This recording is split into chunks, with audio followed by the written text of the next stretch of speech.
Assalamualaikum warahmatullahi wabarakatuh. Hello, the 9th grade student. How are you today? I hope all of you are fine. Today we are going to discuss chapter 7. The title is Sangkuriang. Before discussing the lesson, let me ask you a question. Have you ever read or known this story?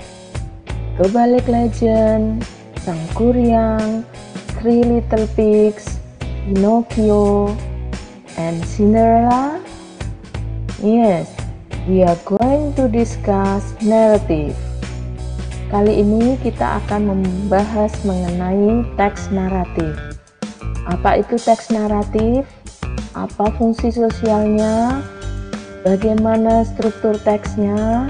Dan juga apa saja yang menjadi ciri-ciri kebahasaannya akan kita bahas di sini. Juga tidak lupa kita akan menganalisa satu teks naratif. Sebelum kita bahas lebih lanjut, jangan lupa tekan tombol subscribe, aktifkan bunyi loncengnya, like, share, dan komen. What is narrative text? Apa itu teks naratif? Teks naratif merupakan cerita, baik berupa cerita imajinatif, nyata, atau gabungan dari keduanya yang menyajikan kejadian-kejadian yang di dalamnya terdapat masalah atau problem yang pada akhirnya menemukan sebuah penyelesaian dan bertujuan menghibur para pembaca atau pendengarnya. Yang termasuk dalam teks naratif antara lain, yang pertama dongeng atau fairy tale, yaitu cerita tentang tokoh-tokoh yang penuh dengan keajaiban dan segala mukjizatnya. Contohnya Cinderella, Snow White, Pinocchio. Yang kedua, cerita rakyat atau folk tale, yaitu cerita yang dituturkan secara turun-temurun yang bertujuan mengajarkan kebaikan manusia kepada para pembacanya. Contohnya, Malin Kundang, Si Pitung.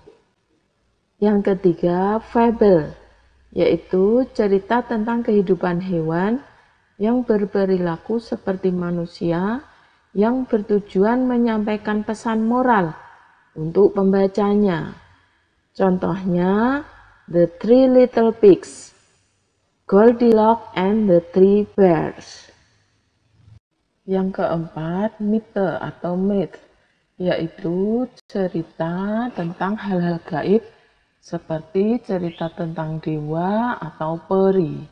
Contohnya, cerita tentang Nyi Roro Kidul atau Dewi Sri, Sang Dewi Padi. Dan yang kelima atau yang terakhir adalah legenda atau legend, yaitu cerita rakyat zaman dahulu yang berkaitan dengan peristiwa dan asal-usul terjadinya suatu tempat. Contohnya Sangkuriang dan Tobalik. Okay, we go on with the social function. Kita lanjutkan dengan fungsi sosialnya. Fungsi sosial dari naratif teks adalah to amuse or to entertain or to make happy the readers or listeners with the story and to tell the moral value.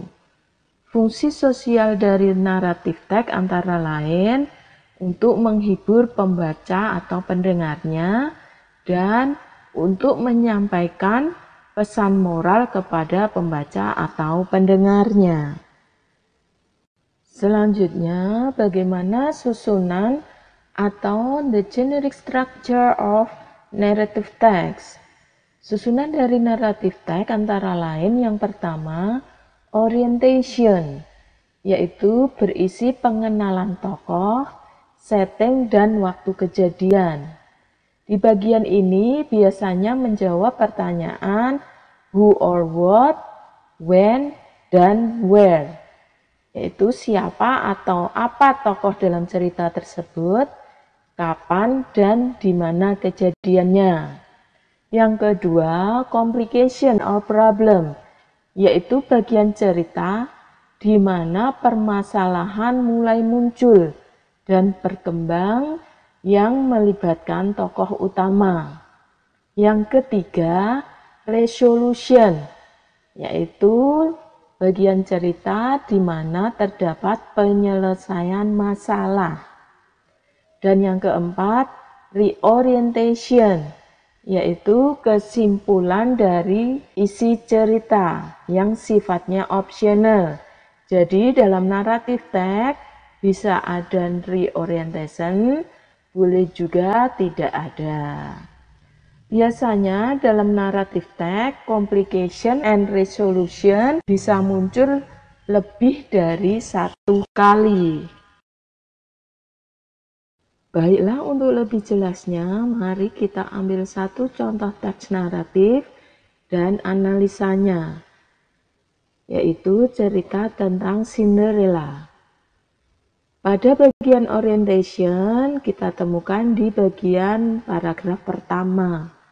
Di bagian ini kita menemukan tokoh-tokoh dalam cerita tersebut, yaitu Cinderella, her stepmother, and two stepsisters. Jadi tokohnya adalah Cinderella, ibu tiri Cinderella, dan dua saudara tiri Cinderella. Dalam bagian ini juga menjawab pertanyaan when atau kapan kejadian.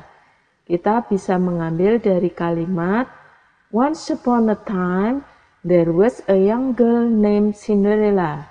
Jadi kejadiannya terjadi pada zaman dahulu kala. Pada paragraf berikutnya kita belum menemukan complication atau masalah yang timbul. Jadi hanya merupakan rangkaian peristiwa dari isi cerita atau series of event. Complication atau masalah timbul di bagian ketika Cinderella keasikan berdansa dengan sang pangeran sehingga dia lupa waktu hingga tak disadarinya jam berdetak 12 kali yang menunjukkan tengah malam di mana dia seharusnya sudah ada di rumah. Bagian resolution atau penyelesaian masalah kita temukan di bagian akhir cerita, yaitu ketika pengawal kerajaan menemukan Cinderella dan mencocokkan ukuran sepatu yang ternyata cocok dengan ukuran kaki Cinderella. Sehingga akhirnya Cinderella dibawa ke istana, kemudian menikah dengan sang pangeran dan mereka hidup bahagia selamanya. Berikutnya kita bahas fitur bahasa atau language features of narrative text. Dalam narrative text terdapat ciri-ciri kebahasaan antara lain yang ke-1, menggunakan adverb of time atau keterangan waktu.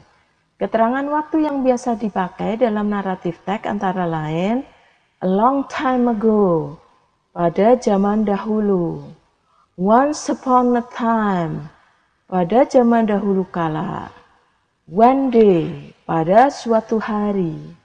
Yang kedua, menggunakan kata benda spesifik sebagai kata ganti orang atau binatang pada cerita.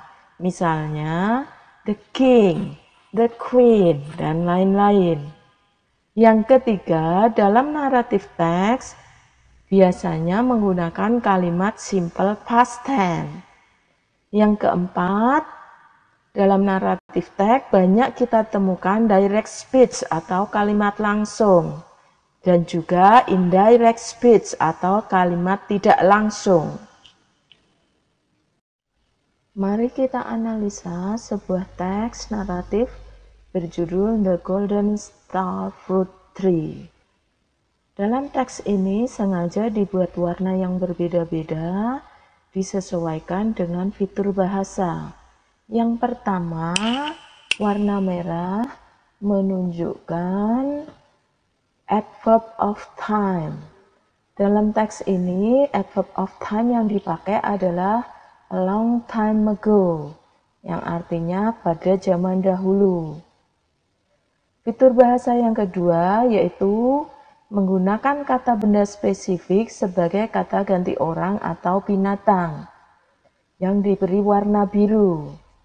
Kita temukan di sini ada 3, yaitu the older brother, the younger brother, dan a very big raven.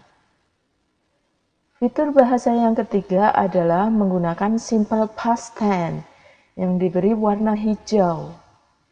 Dalam cerita ini, hampir semuanya menggunakan kalimat simple past tense, sehingga cerita ini teksnya didominasi warna hijau. Yang berikutnya adalah direct speech. Direct speech atau kalimat langsung diberi warna kuning. Yang kita temukan antara lain, he begged to eat, not to eat the fruits. If you eat the fruit, I will have nothing to sell to the market, and my family will starve. Dan yang kedua, he replied, I need the fruits too. Can I have them and I'll pay to you with gold. Bring a 1 meter long bag, and I'll bring 2 plates full of gold, and you can fill the bag full with gold. Dan yang terakhir adalah indirect speech yang diberi warna putih. Kita temukan di paragraf ketiga yaitu the younger brother then told his wife to make 1 meter long bag. Dalam cerita ini sengaja yang dianalisa adalah paragraf 1, 2, dan 3 saja. Sedangkan paragraf 4 dan 5 itu silahkan kalian analisa sendiri sebagai latihan.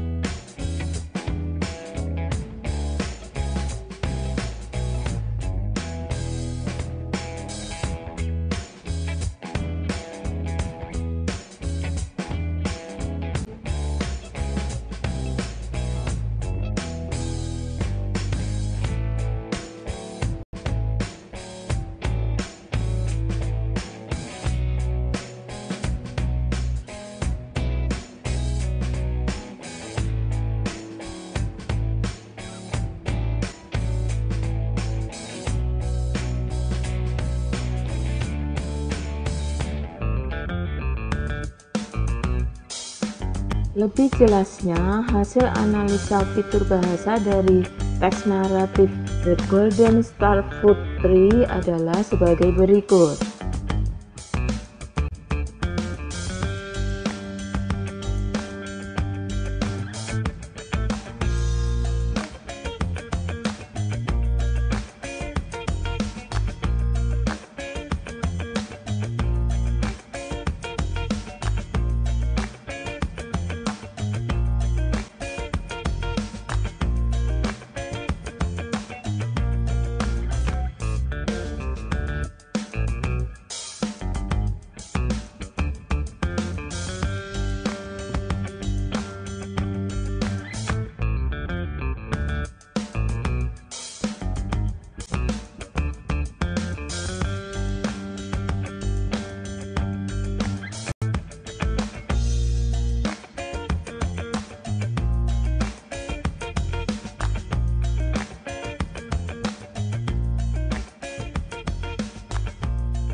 Oke guys, this is the end of our lesson today. Jangan lupa untuk selalu like, comment, share, subscribe, dan klik tombol lonceng. Sampai jumpa lagi. Wassalamualaikum warahmatullahi wabarakatuh.